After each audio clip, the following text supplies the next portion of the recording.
8h46 sur Europe 1, ils sont là, Nicolas Canteloup avec Julie.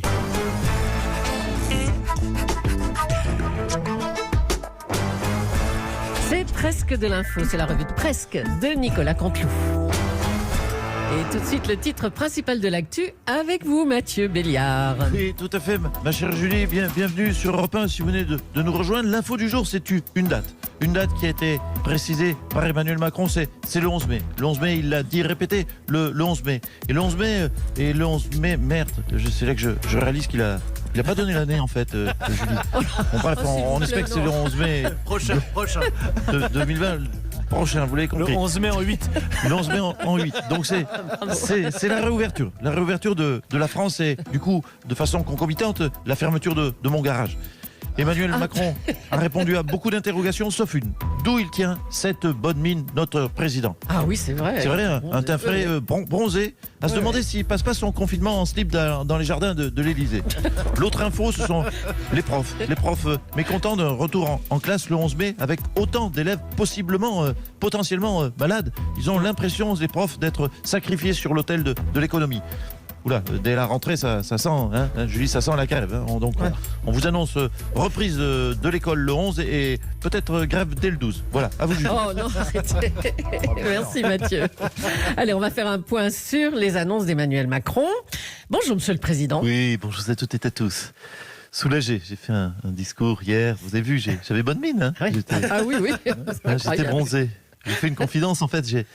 Je ne vis pas qu'en appart, j'ai aussi un jardin. Et puis j'ai tenu, j'étais en costume hier. Bah oui, mais alors, comme d'habitude. Oui, non, mais je sais, mais je vais faire une confidence. Comme j'ai fait 35 millions de téléspectateurs, on m'a proposé 5 millions de dollars pour que je porte un t-shirt Nike. Mais j'ai refusé. J'ai tenu bon. Sinon, j'ai répété, vous l'avez analysé à juste titre, 47 fois le 11 mai. Vous avez retenu, hein, c'est le 11 mai. Le 11 mai. Alors, à 12h24 ou 13h18, je ne sais pas encore, mais c'est sûr, c'est le 11 mai. On arrête le confinement le 11 mai. Il y aura on retiendra quoi? La libération le 8 mai 45 et le 11 mai. Voilà. Je vous ai dit que c'est le 11 mai. Oui. Non, je préfère répéter parce qu'il n'y a pas que des intellectuels qui écoutent Europe 1. Oh là là donc là c'est le 11 mai. On a compris, hein, ça va. vous fait pas rire, ce genre Le 11 mai. C'est quand Le 11 mai. Non, je parlais, il n'y avait pas que des intellectuels qui écoutaient Europe 1. Oui, ne faites pas semblant de ne pas avoir entendu. Oui, allez, on a compris. Le 11 mai, c'est donc aussi la date de réouverture progressive des écoles. Hein. Voilà, oui, je vais être honnête. Au début, je pensais que ce virus était un complot fomenté par Disney. Écoutez, ouvrez les yeux. Juste quand ils lancent leur chaîne Disney+, les enfants étaient en grandes vacances de mars à septembre. Hein, en plus, pour être honnête, ils sont quasiment tous immunisés contre le virus, donc il n'y a pas de raison véritable. Bon, enfin bref, ils vivent la plus belle année de leur vie, ces petits bâtards. Pardon, non, excusez-moi, je m'emporte un peu, mais je dors très peu en ce moment. Fatigué, là, oui. Il peut m'arriver de perdre la raison. Alors, le sujet que vous n'avez pas abordé, curieusement, c'est quand même quand aura lieu le deuxième tour des municipales. Non, mais... Sérieusement, mais écoutez, Madame Julie, allons, reprenez-vous, on s'en tape les gonades avec une patte d'alligator. Albinos. On est face à la crise la plus grave, la crise sanitaire la plus grave du siècle. Plus de 100 000 morts dans le monde. On n'a pas de masque, pas de test, pas de vaccin. L'économie est pire qu'en 1929. Il existe vraiment une personne, vous croyez, en France qui se dit oui, d'accord, mais c'est quand même le deuxième tour de municipal? Non, mais on s'en fout, j'en sais rien. Puis je tiens à préciser à nos concitoyens que je ne sais pas non plus pour l'Eurovision et le concours Miss France. Et puis qui dit dette dit augmentation des impôts. Ça, on ne va pas y couper. Hein. Non, n'y coupera pas. Non, je serai ferme là-dessus. Il n'y aura pas, contrairement à ce que vous dites, enfin, si je confirme, il n'y aura pas d'augmentation d'impôts. En tout cas pas avant 2022. Ça, je laisse au prochain président ce petit cadeau. Voilà, en espérant que ce ne soit pas moi, le futur. Mais vu comme les autres sont nuls, je ne suis pas à l'abri d'être réélu, c'est ça le souci. Alors, les Français n'ont pas vraiment confiance dans votre gestion de la crise. Il y a eu les annonces de retour à l'école de Blanquer, la cacophonie sur l'ouverture des marchés, les erreurs de com de Sibeth Ndiaye sur les enseignants qui ne travaillent pas. Il y a eu la gestion des masques, ça vous savez. Mais bon, attendez, non. Écoutez, je vous arrête tout de suite, Madame Julie. Si c'est pour me rappeler toutes les conneries de mes ministres, vous voyez ça avec Édouard Philippe.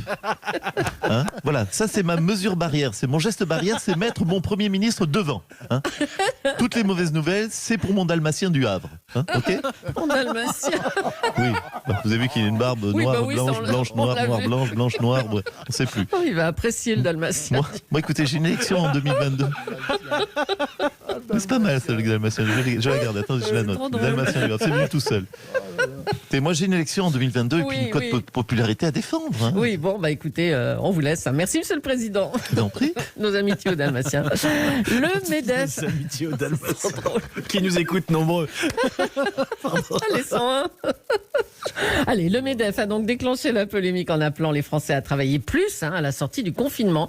On va en parler avec le ministre de l'économie. Bonjour Bruno Le Maire. Oui, c'est une nécessité. Oui, bonjour, pardon, Madame Julie, bonjour, Monsieur Béliard, et bonjour à tous vos sous-aimables sous-fifres, vos aimables sous-fifres, pardonnez-moi. Oui. Voilà, il faut, oui, les mécanos et autres, le chef d'atelier. Voilà, il faudra travailler plus. Monsieur Béliard, votre matinale qui dure jusqu'à 9h, 9h30 maximum, eh bien, ouvrons les yeux. Il faut travailler plus. Il faut faire repartir notre pays. Votre matinale devra donc durer jusqu'à 18h30 du matin.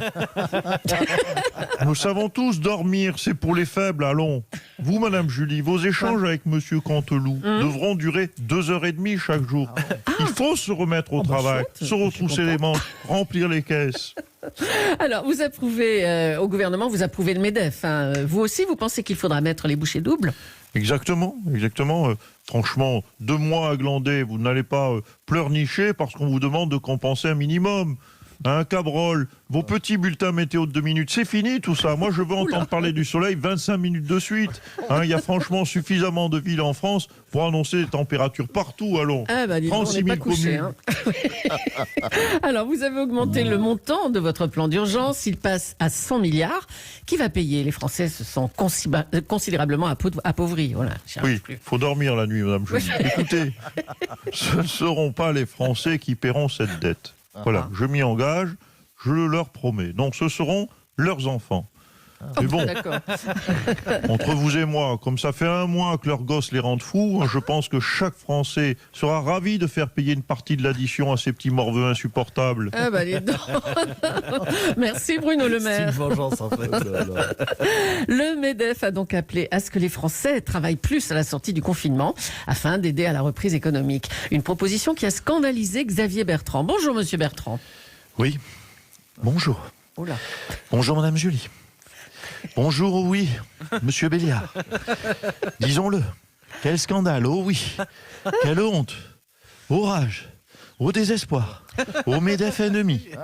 N'étions-nous confinés que pour cette infamie ? Alors, vous avez déclaré, mais qu'est-ce qu'on veut ? On veut rendre fous les Français ? Et vous avez estimé que c'est justement la logique de l'austérité qui nous a mis dans cette situation. Absolument. Oui, je le dis. Absolument. Je vous le dis, c'est l'austérité qui a causé cette situation. Oh oui. Nous avons, je le crois, détruit trop d'emplois, détruit les services publics. Pourquoi ? Madame Julie, Madame Leclerc, Monsieur Oui. Béliard, Monsieur Cabrol, pour du fric. Les services publics pour du fric. Pauvres fous que nous étions. L'argent, toujours l'argent. Argent trop cher, trop grand. La vie n'a pas de prix.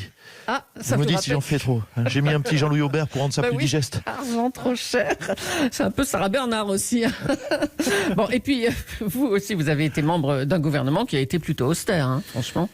Non, mais je ne dis pas, Madame Julie, que l'austérité était une mauvaise idée. Je dis que maintenant, si on ne veut pas, nous les politiques, se faire arracher les yeux avec une cuillère à melon à la sortie du confinement, on a intérêt tout de suite, oui tout de suite, à dire que c'était vraiment nul. Oh oui, c'est pourri l'austérité, il faut le dire et le répéter. Je vous laisse, je dois commander un t-shirt chez Guevara sur Amazon. Au revoir. Et moi, des cuillères à melon, allez. Merci Xavier Bertrand. Emmanuel Macron est donc intervenu hier à 20h02 après les applaudissements. Bonjour Marine Le Pen. Oui, bonjour Madame Julie, bonjour à toutes ce matin et bonjour je les métis. Oh, écoutez là. Hein. Alors, ça va hein?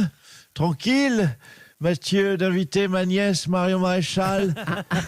Tu vas pas pécho toute la famille non plus, Mathieu. Faut faire des choix. Bon, allez, je vais te faire une scène à l'antenne. On a déjà le 11 mai, du coup, si tu veux qu'on fasse un petit FaceTime. Tout à l'heure, on peut se voir. Écoutez, on va rester concentré sur le sujet. Hein, si Bon, vous enfin, on voulez. déj le 11 mai, du coup. Oui, voilà. non, mais c'est bon. Marine Le Pen, le confinement est prolongé jusqu'au 11 mai, donc ça fait encore un mois. Hein. Hélas, oui, jusqu'au 11 mai. Puis après, ce sera donc la fin de cette période. Je n'arrive pas à y croire tellement c'est passé vite. Bon, enfin bon, il faut croiser les doigts. Peut-être que le virus connaîtra, espérons-le, une deuxième vague. Il ne faut pas perdre espoir. Mais attendez, vous aimeriez que ça continue? Mais évidemment, allons. Oh là là. On n'est pas futée, celle-là. Alors ça, c'est la meilleure, ces 40 dernières années. Non, franchement, mais c'est la meilleure période. Quoi? Les frontières sont fermées, les immigrants sont coincés chez eux, ouvrez les yeux, le souverainisme est à la mode, les policiers contrôlent toutes les 3 minutes et la France est propre. Voilà, à chaque fois que je sors, j'ai l'impression de me promener dans un livre d'Éric Zemmour. Donc je le dis, reste avec nous, petit virus. Tu es la meilleure chose qui m'est arrivée à ce pays. Et en plus, depuis, papa tous, croisons les doigts. Merci Nicolas Canteloup. Pas tous Et depuis merci hier. Julie. La revue de presse à retrouver sur europe1.fr bien sûr.